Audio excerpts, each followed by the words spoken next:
Once a young disciple asked Gautam Buddha.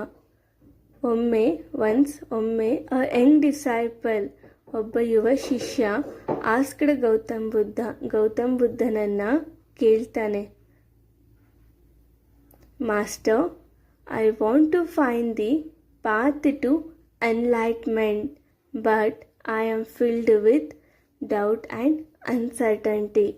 Master, ಗುರುಗಳೇ, I want to find the path to enlightenment, ನಾನು ಜ್ಞಾನೋದಯದ ಮಾರ್ಗವನ್ನು ಕಂಡುಕೊಳ್ಳಲು ಬಯಸುತ್ತೇನೆ, ಆದರೆ I am filled with doubt and uncertainty, ನಾನು ಅನುಮಾನ ಮತ್ತು ಅನಿಶ್ಚಿತತೆಯಿಂದ ತುಂಬಿಕೊಂಡಿದ್ದೇನೆ ಅಂತ ಹೇಳಿ